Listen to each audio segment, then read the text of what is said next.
Rail ও nursing এর জন্য একটি স্পেশাল অঙ্ক, স্পেশাল কনসেপ্ট কি বলেছে? পৃথিবীতে যা অভিকর্ষীয় ত্বরণ অন্য একটি গ্রহে দ্বিগুণ। তাহলে কোনো ব্যক্তি যদি পৃথিবীতে 4 মিটার লাফাতে পারে, তাহলে সেই গ্রহে কত মিটার লাফাতে পারবে? কি করব আমরা?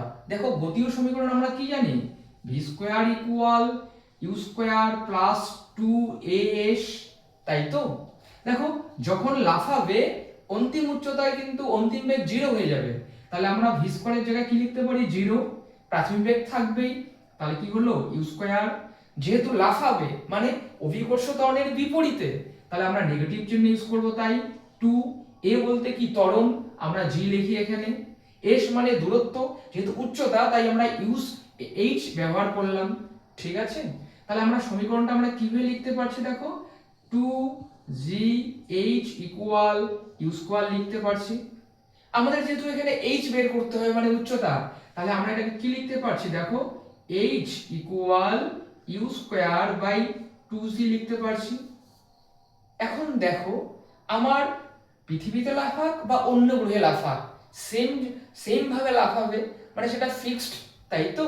এবং 2 ধ্রুবক সংখ্যা একটি। তাহলে এই ইকুয়েশনটাকে আমরা কি লিখতে পারি? h সমানুপাতিক 1/g, তাই তো? তাহলে দেখো কি সম্পর্ক দাঁড়ালো? ব্যস্ত সম্পর্ক দাঁড়ালো। তাহলে ব্যস্ত সম্পর্ক মানে কি? যদি g এর ভ্যালু বৃদ্ধি পায় তাহলে h কিন্তু কমে যাবে। যেই হারে g বৃদ্ধি পাবে সেই হারে h কমে যাবে। দেখো এখানে কি বলেছে প্রশ্নানুসারে? দ্বিগুণ, অভিকর্ষীয় ত্বরণ দ্বিগুণ হয়ে যাচ্ছে। তাহলে উচ্চতা কি হবে? দ্বিগুণ হারে হ্রাস পেয়ে যাবে। তাহলে আমরা h কি হবে? সরি, দ্বিগুণ হারে বলতে h সমান সমান কি হবে? 4/2। ঠিক আছে, তাহলে কত হবে? 2।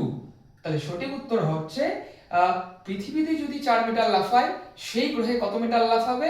2 মিটার লাফাবে। সঠিক উত্তর বি নাম্বার অপশন। ঠিক আছে।